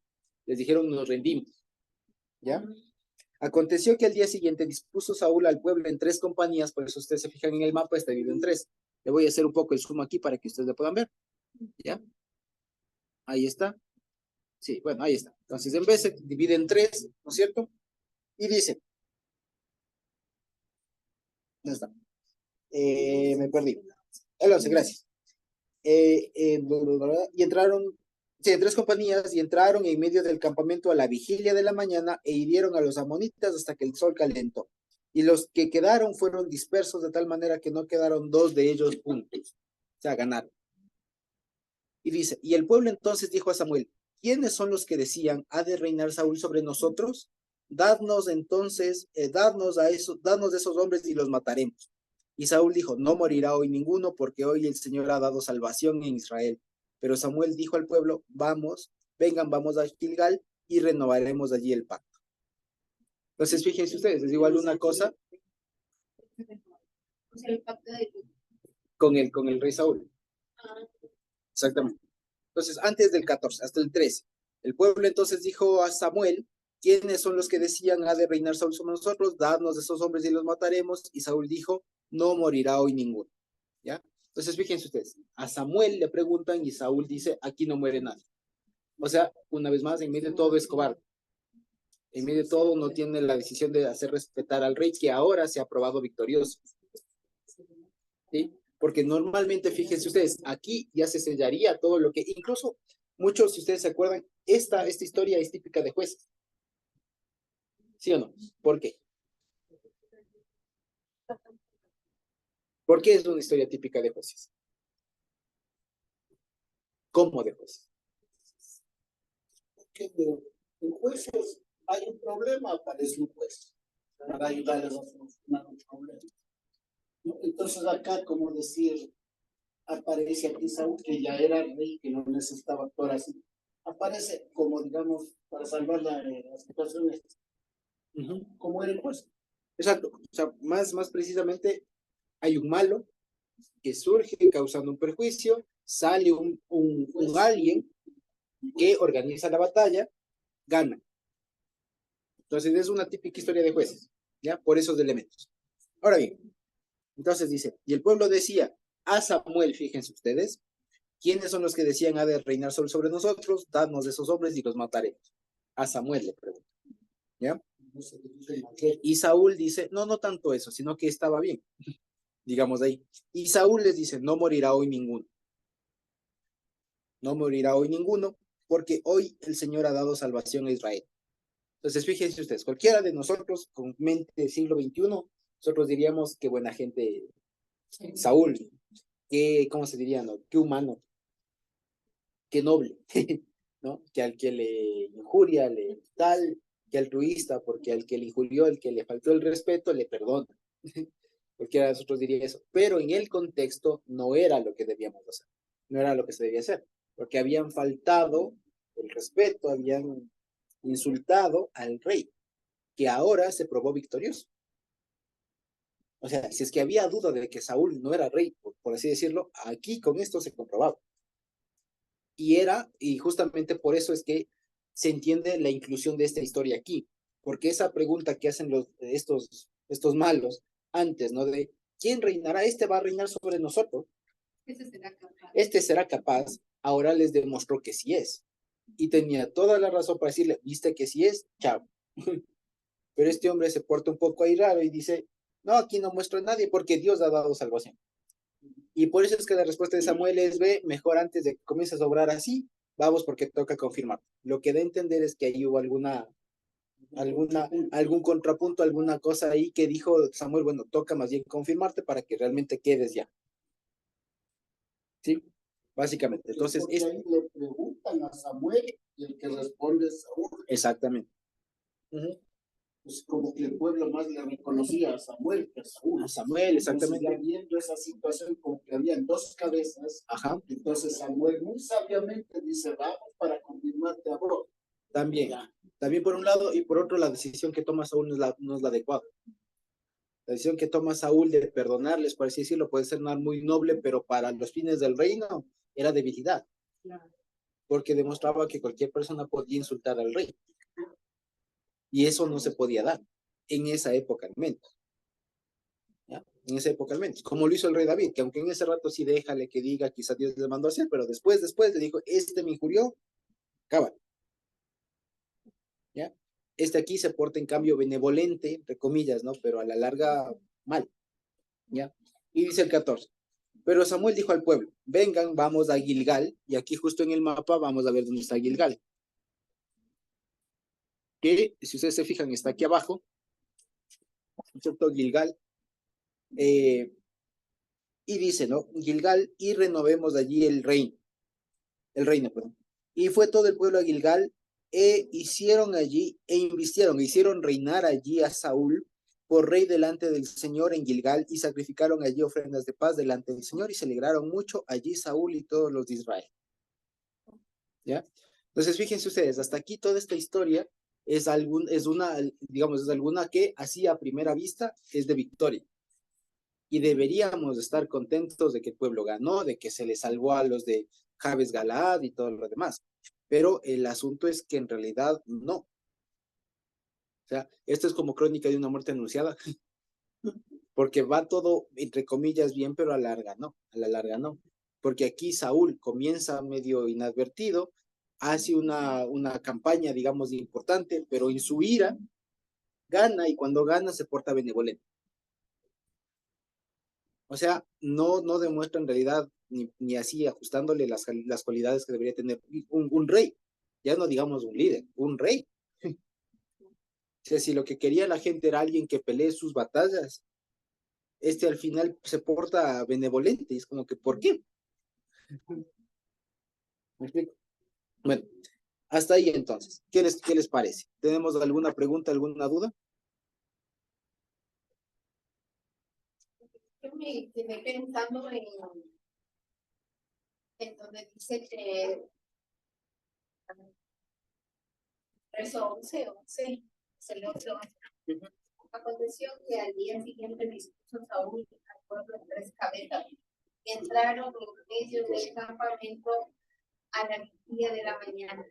Y ahí esta palabra dice Ashmurá.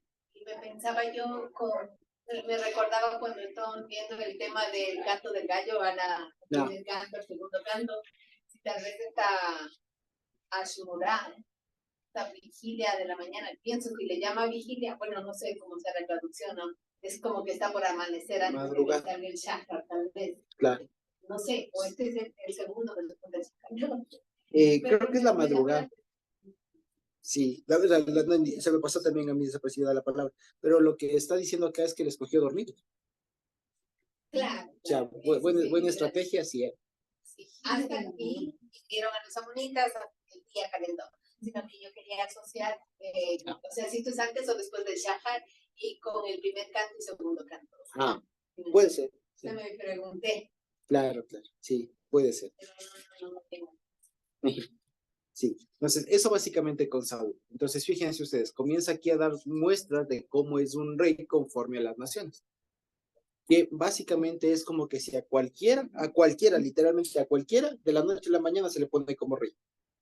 ¿Ya? Y sin el Señor, y así se desenvuelve, como puede. ¿Ya? Medio dormido, o sea, cuando se duerme, y cuando se apura, se vuelve loco. ¿Ya? Y cuando tiene que actuar, no actúa, y cuando actúa demasiado. Ya, entonces es así, como improvisando y así. Yo quisiera hacer una preguntita tal vez. Este es un estudio que estamos haciendo realmente virtual. En otras palabras, tratando nosotros de interpretar lo que está escrito en la Sagrada Palabra, ¿no es cierto? Y después de haber hecho todos los estudios tocando este tema de este momento, yo quisiera preguntarles a ustedes, porque tal vez yo estoy equivocado. Yo llegué a la conclusión con este estudio de los reyes de Samuel, en un momento dado, lo que está pasando en el mundo. Y fui relacionando lo que dice Dios con toda su fortaleza, su fuerza. Yo no sé si ustedes recuerdan cuando el enojo fue tan grande y en Gilgal dijo, este pueblo no entenderá nunca. Y a partir de hoy escribiré en tu corazón y pondré en su mente esta ley. Y me he puesto a analizar a fondo la parte que cuando Dios nos ha estado enseñando a lo largo de toda la existencia, de toda la vida, lo que Él quiere y porque Él nos dejó esa libertad de decidir, en otras palabras, y lo que el mundo quiere. Y nos ha puesto en una situación para nosotros que tenemos que muchas veces actuar.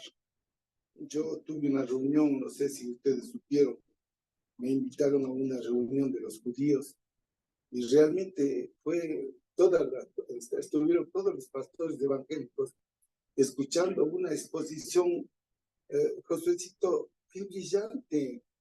O sea, no es al margen de lo que estamos aquí analizando, como si fuera clase con la didáctica y la pedagogía. ¿Cómo yo tuve que decirles a ellos? Y claro, pues esto me costó alguna situación, porque jamás a ellos nadie les dijo de la manera que Dios me permitió poner la voz en alto y decir con toda la autoridad. Sí, realmente les agradecemos porque esto es brillante. Yo nunca había entendido la profundidad de lo que es la enseñanza de la palabra de Dios con la ley. Pero estoy entendiendo, así les dije con todo, que ninguna de las personas que está aquí está todo el mundo callado, cuando en realidad ustedes no hablan nada del Evangelio. Y realmente nosotros entendemos desde nuestro ángulo, desde la parte que nos ha dado la vida.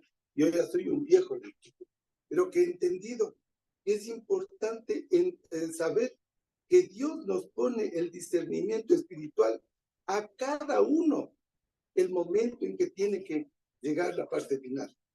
Entonces, así, con una fuerza que les dije, ahora ya puedo decir un poco más fuerte, porque realmente Dios dice que para llegar a Él hay que hacer dos cosas, ¿cierto? Hay que ser sabio y hay que ser santo. Y ahora que acabo de estudiar, porque era como Él es, dice, y ahora que acabo de estudiar, me encuentro con la lógica al profundo, que Dios tiene tanta razón en todo, que nosotros somos nada entendiendo. Le dicta a Salomón el concepto de sabio, y ese es el concepto eterno. Sabio es el que conoce mi palabra, dijo el Señor. Concepto eterno. Sabio es el que conoce la palabra de Dios. Entonces, si una persona no conoce la palabra de Dios, jamás, si es presidente, si es doctor, si lo que sea, no conoce, y cómo le hizo poner luego, ignorante. Dios le dijo, poneme aquí, Señor, dijo Salomón. Y ahí dice Proverbios de Salomón, y él solamente ha hecho de secretario. Ignorante es el que no conoce mis palabras. Pero si conoce la mitad, medio sabio, medio ignorante. Entonces, la sabiduría dice que hay que pagar pagando el diezmo. ¿Y qué es el diezmo? Ahora que ya estudio. Que si Dios nos regala 24 horas de vida, la décima parte de las 2 horas 30 minutos, hay que estudiar la palabra. Y dice que ese tiempo el hombre debe, el que temprano se acuesta y temprano se levanta, le alcanza, le sobra todo. Es sano de la cabeza, es sano del cuerpo. O sea, es mi hijo. El que tarde se acuesta y tarde se levanta, le falta todo. Es enfermo de la cabeza, es enfermo y exige derechos. El mundo entero somos ignorantes, o medios ignorantes, o medios sabios. Pero volviendo a este asunto del estudio de ahora, sí, aquí estaba el diseño de cómo un rey tuvo que hacerse en el proceso humano. Pero ¿cuáles eran los fines que Dios ponía en eso? Lo que ahora yo ya entiendo. Si la persona piensa que uno entiende lo que Dios le dice, equivocó. Uno tiene que decirle a Dios, Señor, y para eso uno tiene que evaluarse. Amor, gozo, paz, paciencia, bondad, benignidad, fe, mansedumbre y templanza.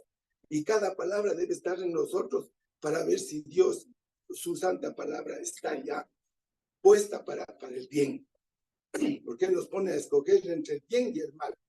Y luego ahí viene el concepto de inteligente, que ha sido el sinónimo de santo. Dios le dice Salomón, inteligente es el que me obedece, dice Dios. Concepto eterno, inteligente es el que obedece la palabra de Dios. Podremos entender, ama a tu enemigo. Podremos entender algún momento al que te ha hecho el peor daño, el más grande bien. Podremos entender cuando Dios nos enseña al que te perjudica, al que te roba, dale. Cuando hagas eso, entendiendo que yo te he dado, a ti te haré justicia, no te faltará nada. El concepto de sabio es algo precioso, algo bello, algo que no tiene. El mundo piensa que es más inteligente que Dios y le da conceptos de sabio cuando sabe derecho, cuando sabe medicina, cuando sabe esto, cuando no hay tal cosa. Sabio es el que conoce la palabra de Dios. Lo contrario de inteligente, nosotros, ¿qué hemos dicho siempre? Tonto, tonta. En las Biblias, en todas, ¿qué está? Necio, necia. En la Biblia original, la palabra más fuerte que a mí me tocó, tonto, necio o estúpido, es el que no obedece a Dios. Estudiando la palabra estúpido, tan fuerte que dice, aléjate. Estúpido ha sido el que no reconoce el error. Y si te pide algo, dale. Y si tiene que ayudarle, porque con el bien se gana el mal.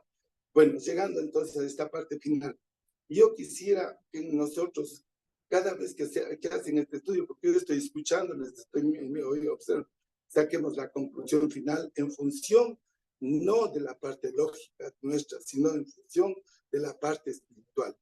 Entonces, ahorita que estamos en este desastre de situación política en el país, de situación ahora de lo de Venezuela como una situación al mundo, nosotros tenemos la obligación, por Dios, entendamos en la profundidad, que solamente el que obedece a Dios, hace las cosas que Dios demanda. Solamente a esa persona, a él hay que orar, que el Dios le cubra, le proteja, le guarde y todo. Porque en realidad para que nosotros podamos cambiar no es posible, solo Dios, porque para mí me importa un pepino lo que piense la gente de mí. A mí me importa lo que Dios ve, mi corazón, mi pensamiento, mis sentimientos, mis emociones, mis palabras. Dios me pone para que haga o no haga las cosas. Entonces, el momento que hablamos de autoridades, como aquí Samuel fue escogido para formar, y en el proceso que ustedes acaban de hacer del estudio con respecto a estos dos capítulos, yo quisiera pedirles que siempre tengan un momentito para hacer la reflexión de qué es lo que quiere Dios para nosotros. Que seamos sabios y seamos inteligentes. Inteligente es el que obedece la palabra de Dios. Tanto es el que obedece la palabra de Dios. Daño por hacer nada. Cuando entendemos lo que es estar por el puta de Dios. No sé, Consuelcito, si estoy bien o mal, pero a mí me costó hablarles así a los judíos ese día y después me tocó terminar hablando con el embajador. Desde luego, hay que decir de corazón que a través de todo lo que estudiemos es el amor de Dios a través de su Hijo que nos permitió que 4 cosas no son perdonables, los que son los pecados del Espíritu. Y si una persona sabe que no debe volver a hacer y vuelve a hacer, se acabó. Los 4 pecados que Dios nos perdona, sino una sola vez, son la fornicación, el adulterio, la sodomía y burlarse de la palabra de Dios. Entonces, si nosotros hacemos la prédica, hacemos la orientación, hacemos la dirección, en este último tiempo el remanente será tan pequeño para volver a Dios, porque Él se hizo hombre, murió en la cruz, para que entendamos que por el amor debemos llegar a la obediencia total. Este es mi análisis, y yo quisiera que esto de Saúl le tomemos desde un punto, porque ya viene David para que veamos el otro asunto, cómo fue. Nada más, José. Gracias, doctor. Efectivamente, así es. Sí, justo. Lo que plantea, digamos, el libro de Samuel, como estos libros que nosotros llamamos históricos, a veces mal le llamamos históricos, porque como se les cataloga como históricos, uno piensa que solo hay historia. Entonces, ¿qué puedo aprender? Si no, algunos principios básicos, etc. Pero fíjense ustedes que no es tan histórico, más bien es muy pedagógico. Son muy pedagógicos, si se quiere. La forma en cómo están redactados son justamente como un material de estudio. O sea, no es como leerse las crónicas no sé, del Imperio Inca. Ya, o sea, no es como leerse las crónicas de cualquier otro rey. No. Estos libros, ahorita ya viéndolos, si ustedes también lo notan, son escritos con un alto interés pedagógico para que cualquiera que lea se dé cuenta que está construido a propósito así, para que contrastemos y comparemos entre Saúl, entre Samuel, entre David y todo lo demás, digamos, claro, ya sé qué se hace, ya sé qué no se hace. Esto le faltó a Samuel, esto le faltó a David incluso, tal. ¿Qué es lo que dice básicamente Pablo? Pablo dice, todas esas cosas que quedaron escritas, ahorita ya nos sirven como ejemplos para que cuando nosotros estemos en una situación igual, no hagamos lo mismo. ¿Ya? Y eso, hablando en términos más prácticos, más actuales, digamos, es eso que para ustedes ahorita historia, en realidad, tómenlo como un cuaderno de ejercicio, ¿ya? De ponerse en los zapatos, en las sandalias de las personas de esa época y vean en qué se equivocaron para no volver a hacer. Sé que es un catálogo de errores, por último, ¿ya? De lo que no se tiene que hacer. Y ya, y aquí vemos qué no se tiene que hacer en cuanto a un rey. Y ahora después ya vamos a ver cómo es que Dios obra cuando ya escoge a su propio rey, al rey que él quiere. Ahorita estamos viendo lo que pasa cuando el pueblo elige a uno de los suyos y aún Dios les concede que pase así. Y vamos viendo que pueden haber sí algunas cosas buenas, alguna cosa que salga bien, pero en el fondo no. Y de hecho, fíjense ustedes que es justamente como el Satanás a la larga, digamos, obra, ¿sí o no?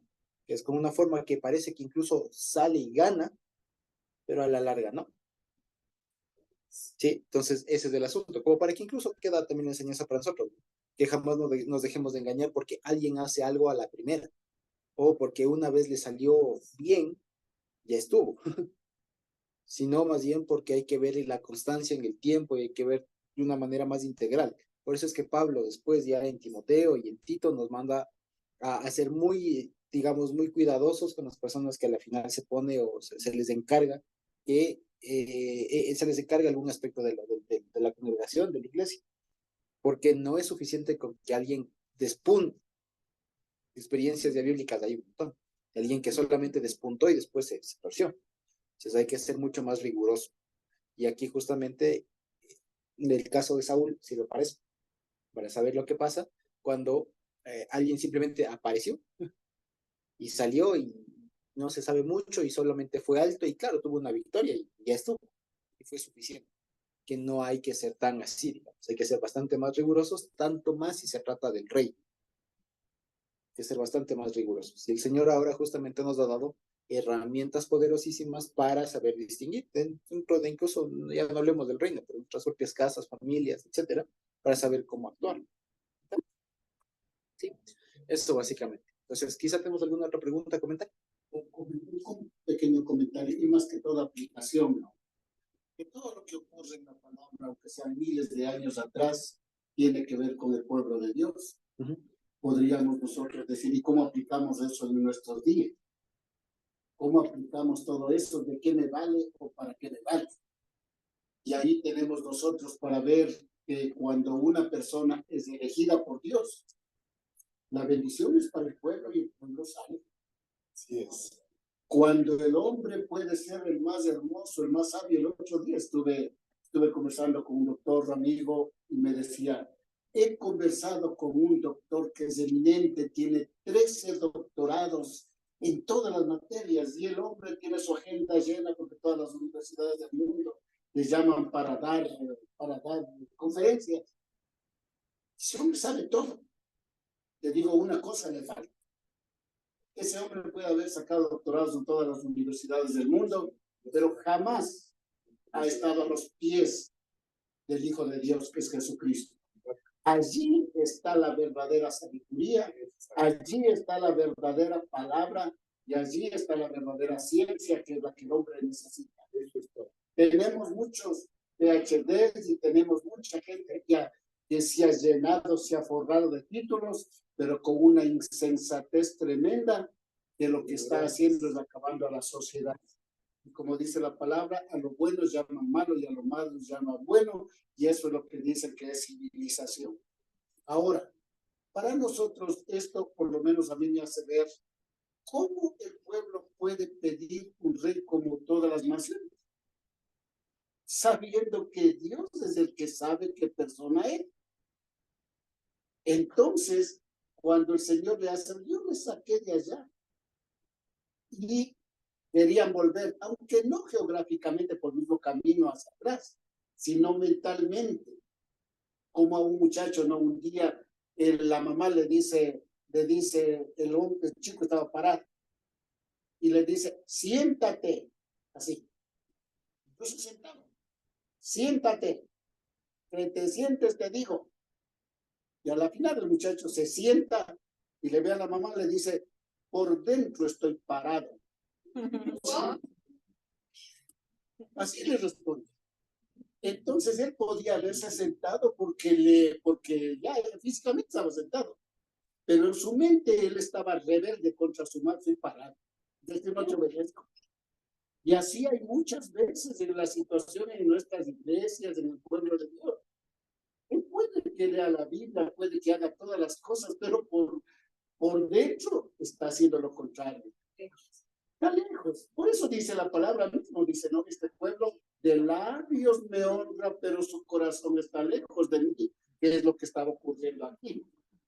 Ellos físicamente estaban allí y todo lo demás, pero con su mente estaban en Egipto.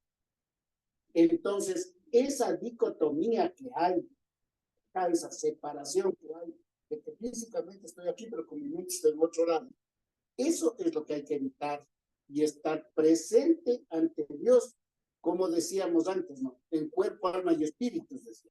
es decir, completo, así, delante de Dios. Porque yo no puedo estar aquí y con mi mente pensando qué voy a hacer mañana, que lo que esté ocurriendo, ¿no? Entonces, esto nos hace pensar, mis hermanos, hermanas, en el sentido de que a Dios hay que servirle íntegramente, completamente, con conciencia todo el tiempo, no solamente cuando me amenazan a sacar el ojo, porque aquí era una amenaza, sacamos el ojo, entonces, ellos estaban preocupados por el ojo, no estaban preocupados por su libertad, por el servir a Dios, por todo lo que la vida en sí contiene, ¿no? A veces verás, te voy a botar mi trabajo, no está pensando en el trabajo y no está pensando en que Dios, si le vota bien, le va a dar a mejor otra más grande. Entonces, esta mentalidad con la que se le sirve al Señor es focal en la vida. No servirle por el miedo, no servirle por nada. Y cuando Dios le llama, yo digo, este hombre, le llamó el Señor, dijo, bien, ya estás, te ungieron, entonces sigue con los animales. Todo esto de su cabeza. Pero si yo no sé, voy a buscar un poco de gente, Samuel, ¿qué debo hacer? Instrúyeme, asesórame, dónde me siento, dónde pongo el trono, digamos, mi palacio, mi casa, lo que sea, pues me decía. Bien, hermano, testimonio que me toca hacer ahorita, pues, de escucharle a usted, porque esto es lo más importante. Quiero que para todos quede grabado. No hay un espacio más importante, no es los títulos, no es. Si Dios nos ha puesto, en el caso mío, que me ha tocado abrirme, pero así, como todo, ya el Señor me entendió, porque el mundo no aceptaba. Y yo les hablaba de las cosas de Dios. Era con tanto convencimiento que si en la parte de conocer la anatomía y ver el cerebro cómo se estructura, realmente técnicamente los seres humanos, la parte más importante del ser humano, la base del cerebro, el que maneja el mundo, el mundo, la vida afectiva, la vida intelectiva y la vida colectiva. Las tres cositas forman, si uno tiene un buen pensamiento, dice la Biblia, tiene buena voluntad y un amor de tu hijo de Dios. Esto es profundísimo, esto no es palabra, es palabra. Entonces, lleva al testimonio. Es una invitación para hablar del Señor. Y todo el mundo me decía, ¿qué pasó, doctora? O sea, si yo me había convertido en algo anormal, porque era religioso, porque yo era, yo no entendía. El día que la situación en el grupo que andábamos en la facultad de medicina, y ahora todo el mundo, y eso me da una satisfacción de decir que hay que estar no solamente con la palabra, sino con el ejemplo, con el tiempo, sabiendo que Dios nos pone lo que tenemos que hacer, sabiendo que Dios nos dice, cuando una persona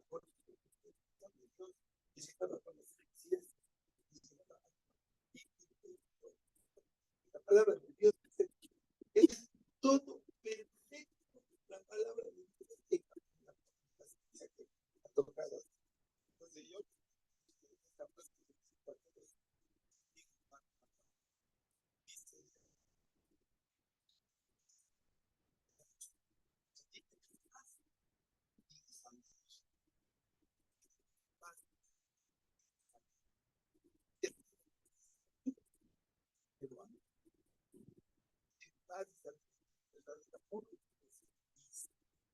tiene paz, amor y es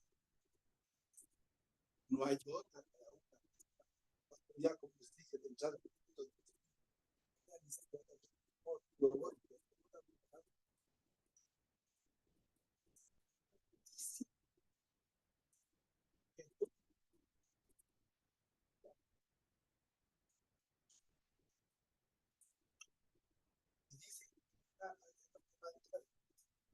no podemos contar qué por esto que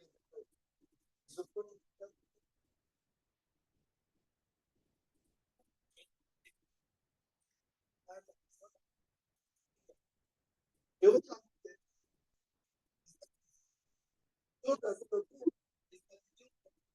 y el que ocurre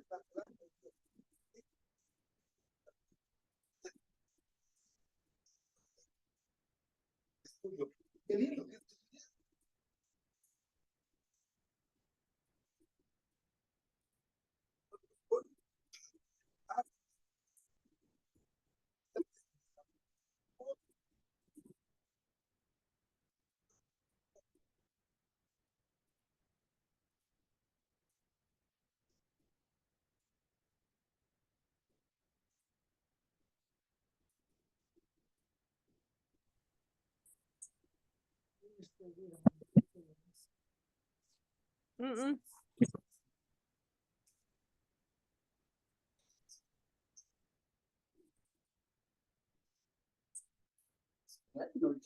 Bueno, ya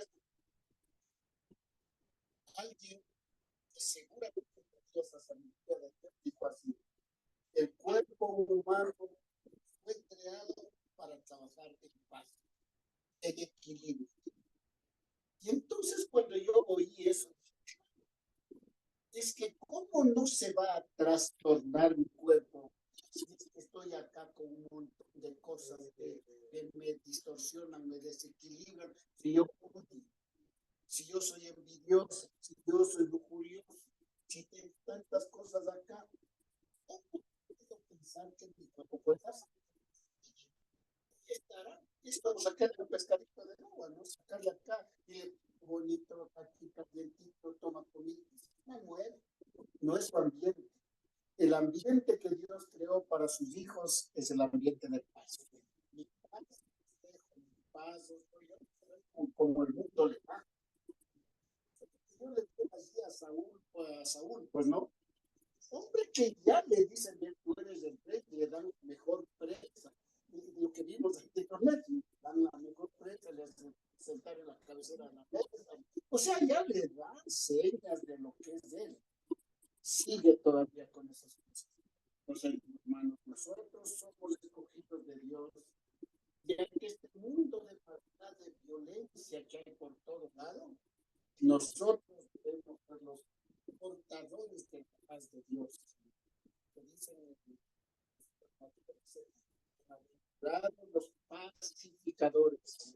Cuando hay gente que mete candela para meter odio y todas esas cosas, nosotros somos los agentes de paz.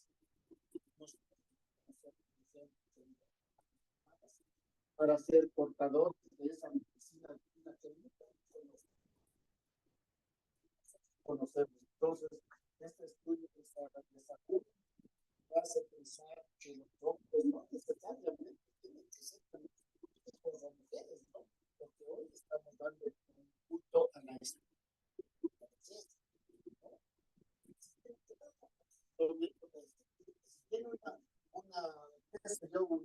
algo de hacer que se lastima todo también pongas esta creencia reina. Si tiene que ser hagas